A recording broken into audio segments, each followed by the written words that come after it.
enough for the curse on Oedipus. I cannot imagine any grief that you and I have not gone through, and now, have they told you the new decree of our King Creon? I know that you sisters lost 2 brothers, a double death in a single hour, and I know that the Argive army fled in the night. Beyond this, I know nothing. I thought so, and that is why I wanted you to come out here with me. There is something we must do. Why do you speak so strangely? Listen, Ismene. Creon buried our brother Antigone, gave him a soldier's funeral with military honors, and it was right that he should do so. But Polynices, who fought just as bravely and died just as miserably, they say that no one shall bury him, no one mourn for him, but his body must lie a sweet treasure in the fields for carrion birds to find as they search for food. That is what they say. And our good Creon is coming here to announce it publicly. And the penalty? Stoning to death in the public square. So, there it is. Now you may decide what you truly are.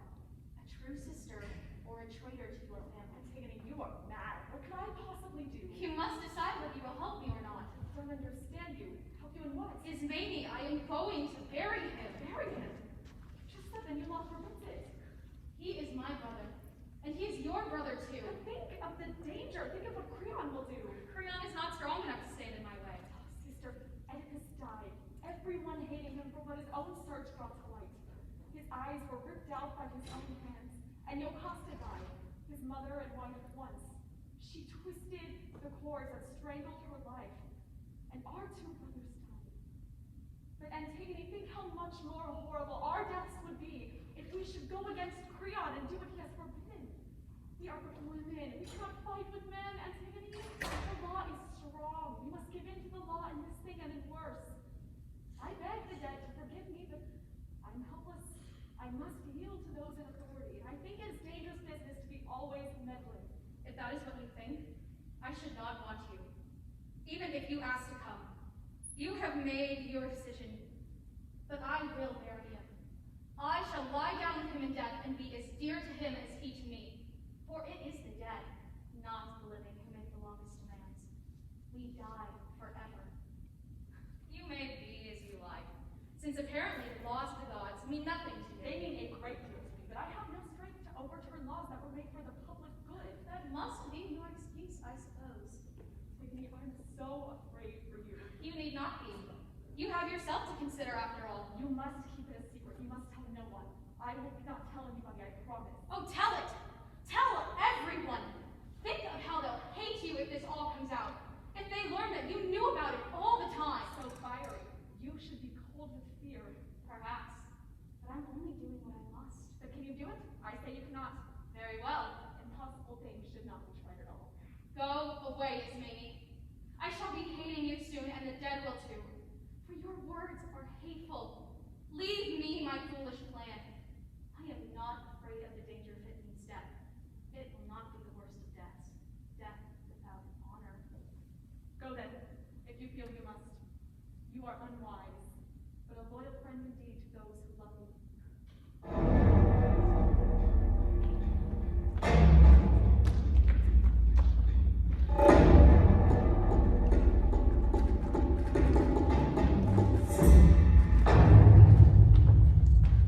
But now at last our new king is coming.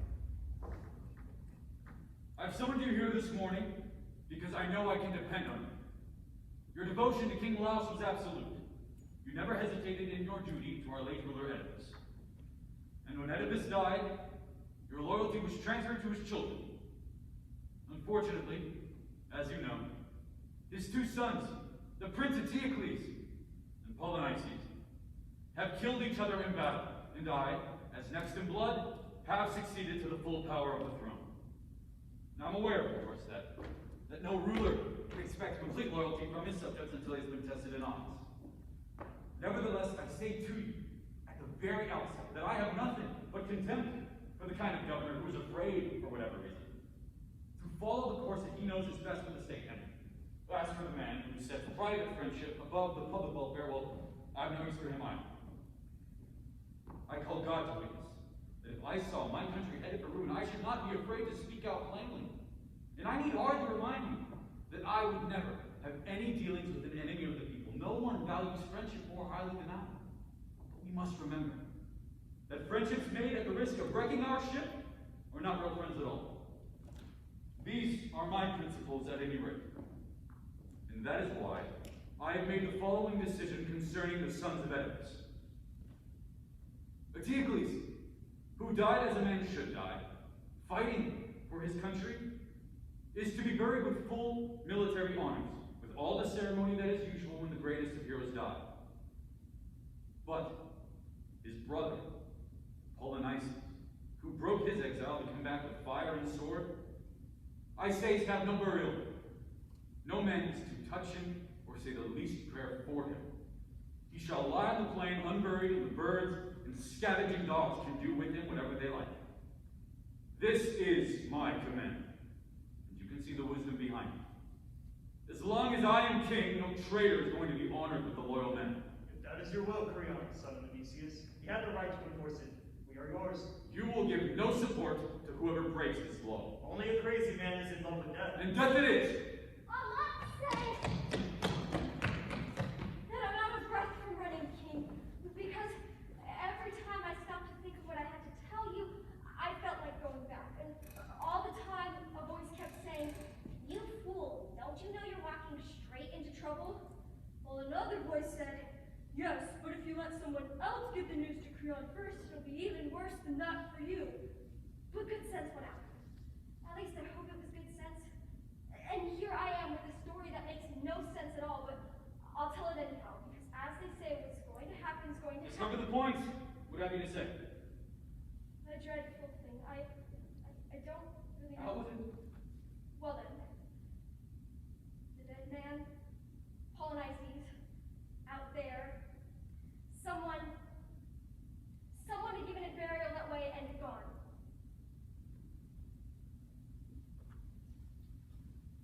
And the man who dared do this? And I swear, I do not know. You must believe me. Look, the ground was dry. No sign of digging, no, not a wheel track in the dust, no trace of anyone. And there it was, the strangest. Listen, the body just mounded over with light dust, you see. Not buried really, but as if they had covered it enough to keep the ghost pleased. And no sign of any wild animal or dog that had been there. But it was not I. I do not know who it was, but it was not I. I've been wondering, can it be that the gods have done Oh, this? stop. Oh, must you doddering roots go out of your heads entirely? The gods! Intolerable. The gods favor this corpse? What? How has he served them?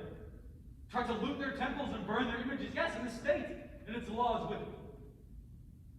Is it your senile opinion that the gods love to honor bad men? A pious thought. No, from the very beginning there have been those whispering together, stiff-necked anarchists scheming against me in alleys. But you! I swear by God, and by the throne of God, the man who has done this thing shall pay for it. You find that man, bring him here to me, or your death will be the least of your problems. I'll string you up alive, and the process may teach you a lesson you seem to have missed. The dearest profit is sometimes all too dear. That depends on the source. Do you understand? A fortune won is often misfortune.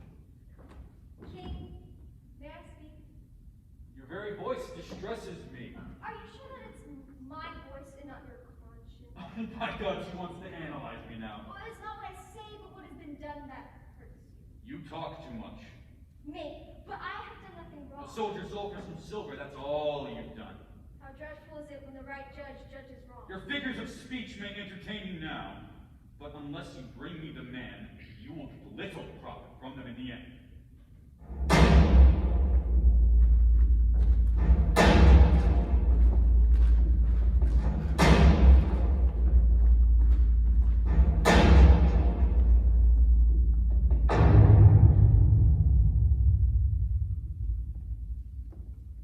But surely this captive woman is the Princess Antigone. Why should she be taken? Here's the one who did it. We caught her trying to bury him. Where is Creon? Just coming from the house. What has happened? Why have you come back so soon? Okay, here's the one. She's the one who did it. We caught her in the very act of burying him. Well, take her then, question this is Antigone. Why have you brought her here? She was burying him, I tell you. Is this the truth? I saw her with my own eyes. Can I say more? The details. Come, tell me quickly. It went like this. After all those terrible threats of yours, King, we went back and brushed the dust away from the body. The flesh was soft by now and stinking, so we sat on a hill to windward and kept watch. And there we looked, and there was Antigone. She wept and cried on heaven to damn the hands that had done this thing. And then she brought more dust and sprinkled wine 3 times for her brother's ghost. We ran to her at once. She was not afraid. Not even when we had charged her with what she had done, she denied nothing. And you, Antigone? You with your head hanging, do you confess this thing? I do. I deny nothing. You may go. Tell me briefly, have you heard my proclamation touching this matter? It was public. Could I help hearing it? And yet you dare defy the law. I dared. It was not God's proclamation. That final justice that rules the underworld makes no such laws. Your edict, King, was strong, but all of your strength is weakness itself against the immortal, unrecorded laws of God. I knew I must die. Even without your decree, I am only mortal. And if I must die now, before it is my time to die, surely there is no hardship. Can anyone, living as I live, with evil all about me, think death less than a friend? This death of mine is of no importance. But if I had left my brother lying unburied, I deserved to suffer. Now I do not. You smile at me. Oh, Creon. Think me a fool if you like, but it may well be that a fool convicts me of folly. Like father, like daughter, both headstrong, deaf to reason. She has never learned to yield. Oh, she has much to learn. The inflexible heart breaks first. The toughest iron cracks first. And the wildest horses bend their necks at the pull of the smallest curb. This girl is guilty of a double insolence, breaking the given law and boasting of it. Who is the man here, she or I, if this crime goes unpunished? Sister's child. Or more than sister's child, or closer yet in blood. She and her sister would bid her death with us. Go, arrest this maid. I accuse her equally. They'll find her sniffling around the house there. Creon, what more do you want from my death? Nothing. That gives me everything. Then I beg you, kill me. This talking is of great weariness. Your words are distasteful to me, and I'm sure mine seem so to you. And yet they should not seem so. I should have praise and honor for what I have done. All of your men here would praise me, with their lips not frozen shut with fear of you. Now, you are alone here in that opinion. No, they are with me, but they keep their tongues in leash. Maybe. But you are guilty, and they are not. There is no guilt in reverence for the dead. No, but Antigone, was he not your brother too? My brother too. And you insult his memory? The dead man would not say I insulted He him. would. For you honor a traitor as much as him. His own brother, traitor or not, an equal in blood. He made war on his country. Antigone defended. Nevertheless, there are honors due to all the dead. Yeah, but not the same for the wicked as for the just. Creon. Creon, which of us can say what the gods hold wicked? An enemy is an enemy, even dead. It is my nature to join in love, not hate. Go, join them then. If you must have your love, find it in hell. But see, Ismene comes. Now you too, Ismene. Snake in my ordered house, sucking my blood stealthily, and all the time I never knew that these 2 sisters were aiming at my throne. Ismene, do you confess your share in this crime, or deny it? Answer me. Yes. If she will let me say so, then I am guilty. No, Ismene, you have no right to say so. You would not help me, and I will not have you help me. But now I know what you meant, and I'm here to join you to take my share of the punishment. The dead man and those who rule the dead know whose act this was. Do you refuse me, Antigone?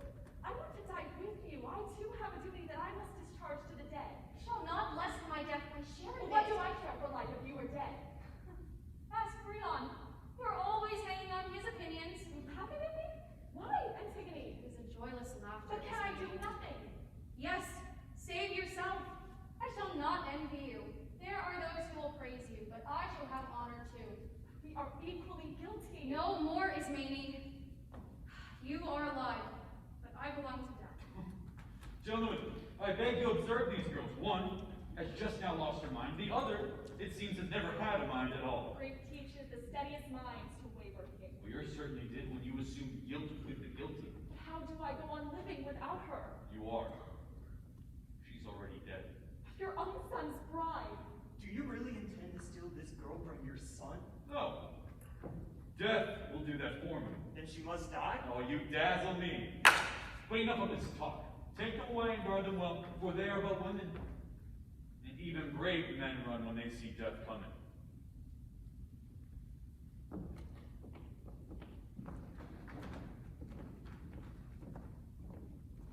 But here is Haman, King. Is it grief for Antigone that brings him here, and bitterness of being robbed of his bride? We shall soon see. Son, you have heard my final judgment on that girl. Have you come here hating me, or with deference and love, whatever I do? I'm your son, Father. You are my guide. You make things clear for me, and I obey you. Nothing means more to me than your continuing wisdom. Good. Good. That is the way to behave.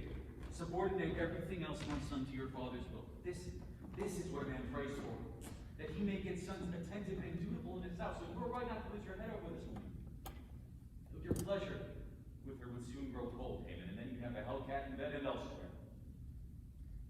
Let her find her husband in hell. Of all the people in this city, only she has had contempt for my law and broken it. Do you want me to show myself weak before the people? Or to break my sworn word? No, and I will not. The woman dies. I suppose she'll plead family ties. Well, let her. If I permit my own family to rebel, how shall I earn the world's obedience? Show me the man who keeps his house in pen. He's fit for public authority. I'll have no dealings with lawbreakers, critics of the government. Whoever is chosen to govern should be obeyed, must be obeyed. In all things, great and small, just and unjust. Unless time is rest from my wits, what you say, King, is so with point and dignity. Father, reason is God's crowning gift to man, and you are right to warn me against losing mine. I cannot say that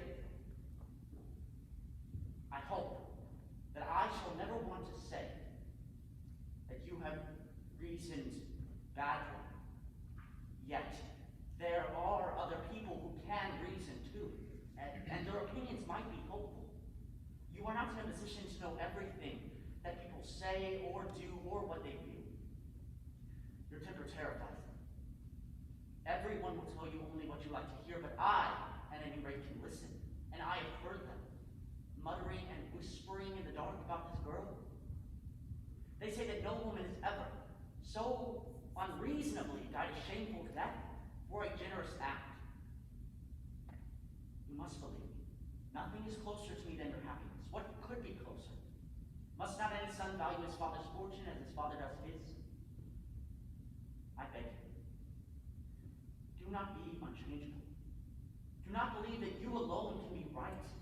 You will do well to listen to him, King, if what he says is sensible, and you, Haman, must listen to your father. He'll speak well. Will you consider it right for a man of my years and experience to go to school to a boy? It is not right if I am wrong. But if I am young and right, then what does my age matter? You think it right to stand up for an anarchist? Not at all. I pay no respect to criminals. Well, then she's not a criminal? The city would deny it to a man. And the city proposes to teach me how to rule. Ah, who is it that's talking like a boy now? My voice is the one voice giving orders It is in no the city. if it takes orders from one The voice. state is the king. Yes, if the state is a desert. This boy, it seems, is sold out to a woman. If you are a woman, my concern is only for you. So you're concerned in a public brawl with your How father. about you in a public brawl with justice? With justice, when all I do is within my You rights. have no right to trample on God's rights. Fool! Adolescent fool, taken in by a woman. You'll never see me taken in by anything vile. Every word you say is for her. And for you, and for me, and for the gods under this earth. You'll never marry her while she Then lives. she must die. But her death will cause another. Another. senses? Is this an open threat? There's no threat in speaking to emptiness. I swear you'll regret this superior tone of yours. You are the empty one. If you were not my father, I'd say you were perverse. Oh, you girl-struck fool. Don't play at words with me. I'm sorry. You prefer silence. Oh my God! I swear by all the gods in heaven above us, you'll watch it! I swear you shall. Bring her out! Bring the woman out this instant and let her die before his eyes! With her bridegroom beside her. Not here, no. She will not die here, King. And you will never see my face again. Go on raving, as long as you've a friend to endure you. Creon, a young man in a rage, is dangerous. No, let him do, or dream to do, more than a man can. He shall not save these girls from death. These girls? You sentenced them both? No, you're right. I shall not kill the one whose hands are clean. But Antigone? I will carry her far away, out there in the wilderness, and lock her living in a vault of stone. And there, let her pray to the gods of hell. They are her only gods. Perhaps they will show her an escape from death.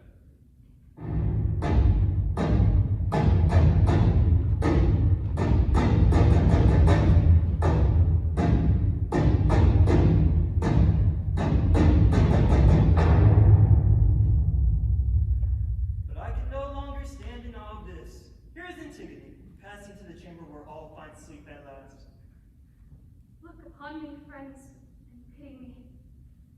Turning back at the night's edge to say goodbye to the sun that shines for me no longer. Now sleepy death summons me down to Antigone, that cold shore. There is no bridal song there, nor any music. You have passed beyond human daring and come at last into a place of stone where justice sits. I cannot tell what shape of your father's guilt appears in this. You have touched it at last, that bridal bed. Unspeakable horror of son and mother mingling, their crime and infection on all of our family. Oh, Oedipus, father and brother, your marriage strikes from the grave to murder mine. I have been a stranger in my own land. All my life, the blasphemy of my birth has followed me. Reverence is a virtue, but strength lives in established law. That must prevail. Your death is the doing of your conscious hand. And I beg you, let me go. Since the very light of the sun is cold to me now, lead me to my vigil, where I must have neither love nor lamentation, no song but silence. Take her. Go, you know your orders. Take her to the vault and leave her there alone. And if she lives or dies, that's her affair, not ours. Our hands are clean. Tomb, vaulted bridal bed in eternal rock. Soon I shall be with my own again. Persephone welcomes the thin ghosts underground. And I shall see you again, father, and you, mother, and dearest Polynices. Dearest indeed, since it was my hand that buried him. And yet, my reward is death before my time. And in men's hearts, they know I have done no wrong. I have not sinned before God, or if I have, I shall know the truth in death. But if the guilt lies upon Creon, who judged me, then I pray, may his punishment equal my own. Oh, passionate heart, unyielding, tormented still by the same winds. Her guards shall have good cause to regret their delaying. Oh, that voice is like the voice of death. I can give you no reason to think you're mistaken. Oh, Thebes, and my father's gods, you see me now, the last unhappy daughter from a line of kings, led away to death. You will remember what things I suffered, and at what men's hands, because I would not transgress the laws of heaven. Come, let us wait no longer.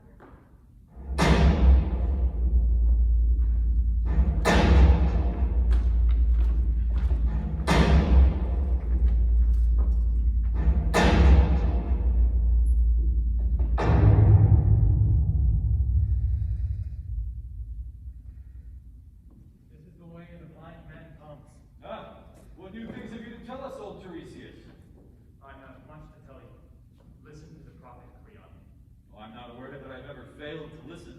Then you have done wisely, King, and ruled well. I admit my debt to you, but whatever you say.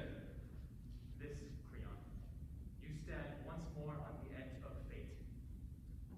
What do you mean? Your words are like a kind of dread. I tell you, Creon, you yourself have brought this new calamity upon us. Our hearths and altars are stained with corruption of dogs and carrion birds that glut themselves in the corpse of Oedipus' son. Oh, my son, these are no trifles. Think, all men make mistakes, but a good man yields when he knows his course is wrong and repairs the evil. The only crime is pride. Give in to the dead man then. Do not fight with the corpse. What glory is it to kill a man who is dead? Think, I beg you. It is for your own good that I speak as I do. You should be able to yield for your own good. It seems the prophets have made me their special province. All my life long, I've been a kind of butt for the dull arrows of doddering fortune tellers. No, Tiresias. Creon, is there no man left in the world who To do what? No, come. Let's have this aphorism. No man who knows that wisdom outweighs any wealth. Surely his bribes are baser than any baseness. You are sick, Creon. You are deathly sick. As you say, it is not my place to challenge a prophet. King, you will drive me to words that... Say them! Say them! Only remember I will not pay you for them. No. You will find them too costly. No doubt. Speak. Whatever you say, you will not change my will. Then take this and take it to heart. Time is not far off when you shall pay back, corpse for corpse, flesh of your own flesh. You have thrust the child of this world into living night. You have kept from the gods below the child that is theirs, the one in the grave before her death, the other dead, denied the grave. This is your crime, and the furies and the dark gods of hell are swift with punishment for you. Not many days, your house will be full of men and women weeping, and curses will be hurled at you through far cities, grieving her sons unburied, left to rot before the walls of Thebes. These are my arrows, Creon. They are all for you.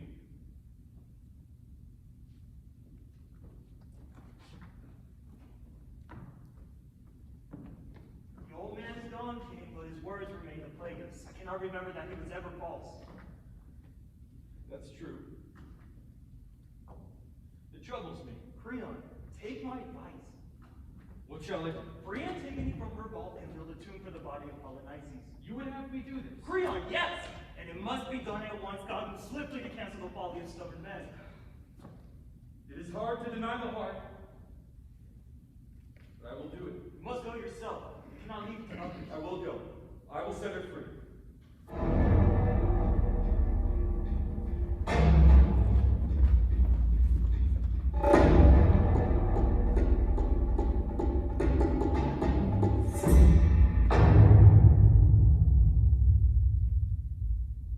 What is your news for us?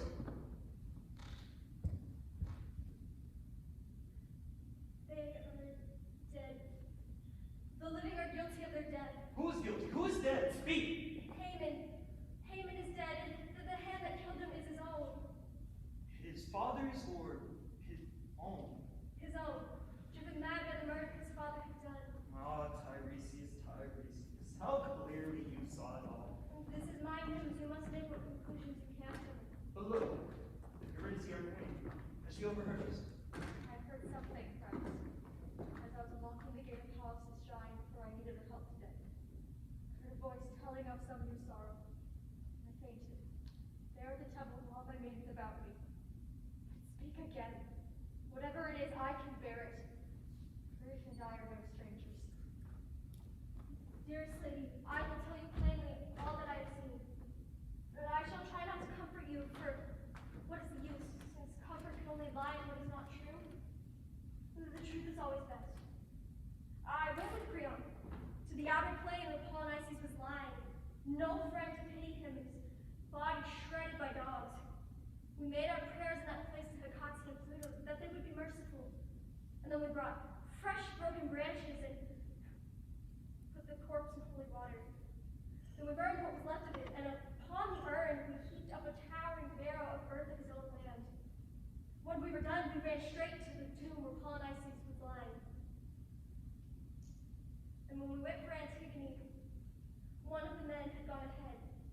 And while he was yet far off, he heard a voice, grieving within the chamber, and he came back and told Creon.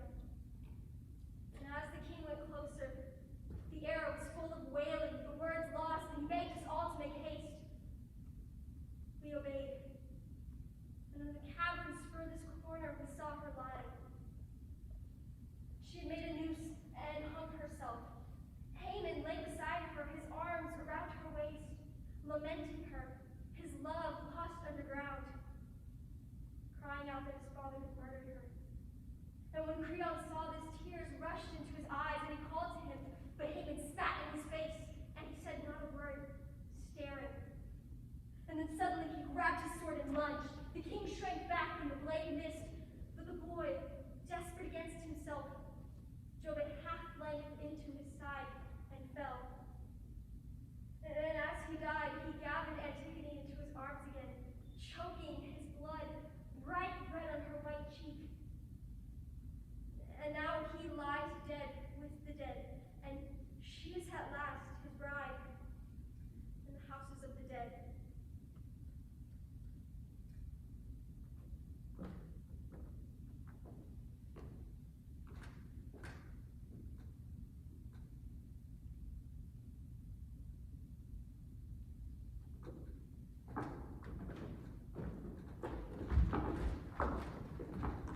She has left without a word. It is me. I will see what is wrong. I will go in. But here is the king himself. I will look at him, bearing his own damnation in his arms. Nothing you say can touch me anymore. My own blind heart has brought me from darkness to final darkness. Here you see the father murdering the murdered son. In all my civic wisdom, Haman, my son. My son, so young to die, I was the fool, not you. And you died for me. The burden you carry in your hands is heavy, but that is not all. You will find more in your house. What burden worse than this shall I find there? The queen is dead.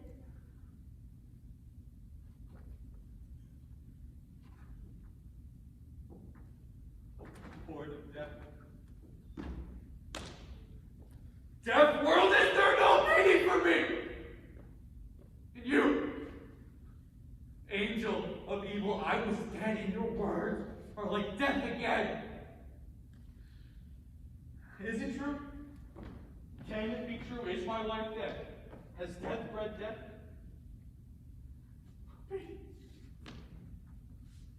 All true. All true and more than I can bear. My wife, my son. Her curse is upon you for the deaths of both. Oh, it's right that it should be. I alone am guilty. But neither life nor substance. You are right. Yet there can't be right in so much wrong. The briefest way is best in the world of sorrow. Let it come. Let death come kind and be quick to me. All that will come when it will. We, meanwhile, have much to do. All my heart was in that prayer. Then do not pray anymore. The sky is death. Lead me away. I've been rash and foolish. I look for comfort. My comfort lies here dead. Whatever my hands have touched has come to nothing. Fate has brought all of my pride to a thought of dust.